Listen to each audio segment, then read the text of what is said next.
જય જવાન જય કિસાન. તો જો ખેતરનો પાછળનો લુક બતાવું તો કેવો છે જોઈ શકો છો. એકદમ સૂર્યાસ્ત થઈ ગયો છે અને આપણો અહીંયાથી ખેતર સ્ટાર્ટ થાય છે. તો જો અહીંયાથી આપણું ખેતર જો આ ખેતરે આપણું છે ને આ ખેતરે પણ આપણું છે. જો ખાલી ઝાડની બતાવ ક્વોલિટી કે કેવી છે. અત્યારે ઝાડ વાવવાને લગભગ 16 થી ગણો ને 42-43 દિવસ થઈ ગયા છે કમ્પ્લીટ ઝાડ વાવવાને. અત્યારે જો ઝાડ કેવડી થઈ ગઈ છે. એક નંબર ઝાડ છે.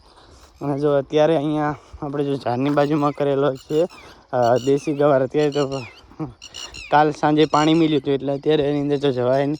અને જો આ બે પક્ષી તમને બતાવો કે કેવા પક્ષી છે. જો અહીંયા આપણા બધા ઝાડ ખાવા આવેલા છે. અને આ જો આપણી વાડીનો લુક કમ્પ્લીટ દેખાય છે. અહીંયા જો એક પક્ષી છે, હું તમને બતાવું કે કેવું પક્ષી છે ઝૂમ આઉટ કરીને. અને જો પક્ષી શું છે મને ખબર નથી, પણ તે પક્ષી અમારા ખેતરમાં આવે છે. અને જો એકદમ સરસ ફાર્મિંગ છે. અહીંયા જો અત્યારે જોબુ આવવાની શરૂઆત પણ થઈ ગઈ છે અને કમ્પ્લીટ બેસે છે. આ જો આ લીંબુ છે.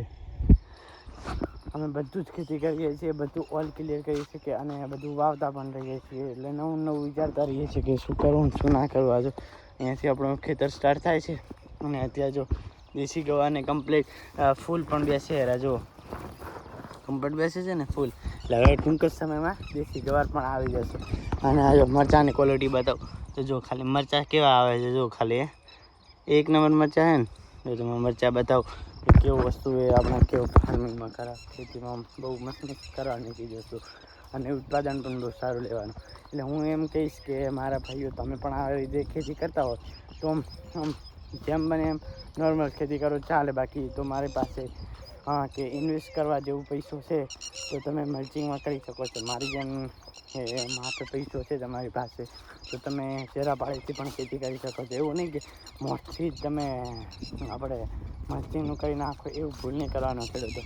માત્ર પહેલે તો તમારે છે ને અંદાજે મલ્ચિંગનું સ્ટાર્ટ નહીં કરવાનું, ચેરાપાળીથી જ કરવાનું. જો અમે આ રીતે ચેરાપાળીથી કરે. જો બધા ચેરા બદલની અંદર વાવેલો. અને જો ફરી એકવારમાં તમને ચોળા બતાવો કે કેવા ચોળા. જો ખાલી ચોળાને ફૂલ કેવા મસ્ત આવે. જો ખાલી વિચાર્યું નહીં એવા ફૂલ આવે. કેમ કે આપણે જ્યારે વસ્તુ બ્રાન્ડ ક્વોલિટીથી વાવવાનું. કોઈ પણ વસ્તુ હોય ને બ્રાન્ડનું વસ્તુ વાવવાનું.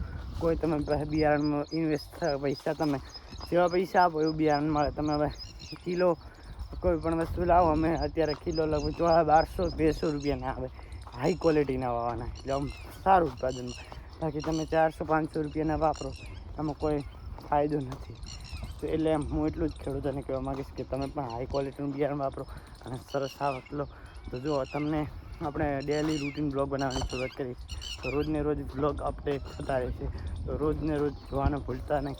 અને જો મારો બ્લોગ પસંદ આવતો હોય ને તો ભાઈને એક સબસ્ક્રાઈબ કરજો અને સરસ એક કોમેન્ટ કરજો, જેથી આપણે પણ આગળ વધી શકીએ. બસ જય જવાન જય કિસાન. મળીએ કાલના બ્લોગમાં.